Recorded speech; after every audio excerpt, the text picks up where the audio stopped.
Hello everyone, Rupa Mehta this side and आपका स्वागत है 59 डे में हमारे 90 डेज सीरीज का। गाइस, आज हम बात करने वाले हैं इमोशनल इंटेलिजेंस का टॉप 5 पिलर्स का, जो डेनियल गोलेमैन के थ्रू दिया गया है, वो मॉडल का 2 पिलर्स के बारे में। पहला, सेल्फ अवेयरनेस में हम इमोशनल जर्नलिंग के बारे में जानेंगे, मूड ट्रैकर के बारे में जानेंगे, name it to tame it, इसके बारे में जानने वाले हैं। दूसरा हम जो जानने वाले वो है सेल्फ रेगुलेशन में हम ये जानने वाले हैं कि हम अपने गुस्सा को, अपने डर को, अपनी निराशा को और ओवर थिंकिंग जैसी फीलिंग्स को कैसे हम कंट्रोल कर सकते हैं।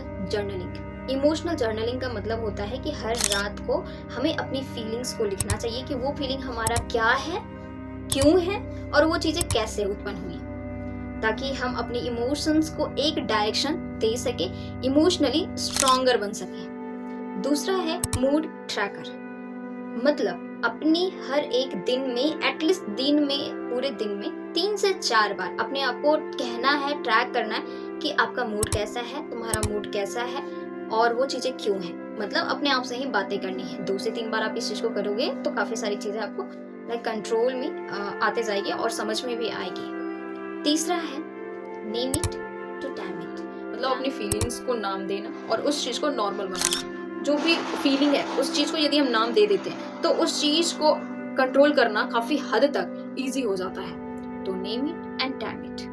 दूसरा जो पिलर है वो है सेल्फ रेगुलेशन में हमारा गुस्सा। उसके लिए देखो, सिंपल सी बात है, गुस्सा क्योंकि इंस्टेंट फीलिंग है, वो तुरंत ही और बहुत तीव्र आ जाती है, तो उस प्लेसेस पे हमें पेशेंस रखना जरूरी है। अगर वो एक छोटा सा पॉज ही क्यों ना हो, 10 सेकेंड का पॉज ही क्यों ना हो, या फिर एक डीप ब्रीदिंग ही क्यों ना हो, उससे काफी हद तक हमारी जो डिसीजंस होती है, जो कि घातक हो सकती है, वो चीजें थोड़ी कंट्रोल जरूर हो जाती है। तो इस चीज का ध्यान रखना जरूरी है। दूसरा जो पॉइंट है इसी में वो है निराशा के टाइमिंग में हम ग्रैटिट्यूड हो सकते हैं, भगवान को कह सकते हैं थैंक यू सो मच कि आपने मुझे ये चीजें दिया, क्योंकि काफी सारी चीजें हैं जो वो चीजें भी बहुत सारे लोगों के पास नहीं है। आपके पास एक अच्छा शरीर है, आपको ग्रैटिट्यूड होना चाहिए, बहुत सारे लोगों के पास नहीं है। आपके पास आंखें हैं, हाथ है, पूरी शरीर अच्छी खासी है, तो आपको ग्रैटिट्यूड होना चाहिए।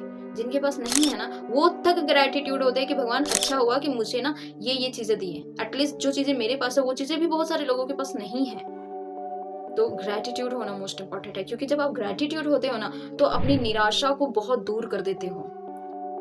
क्योंकि अगर यदि हम हर प्लेसेस पे केवल निराश होते रहेंगे तो जो चीजें हमारे पास है ना, उस चीजों को भी हम दुखी करके दूर करते जाएंगे।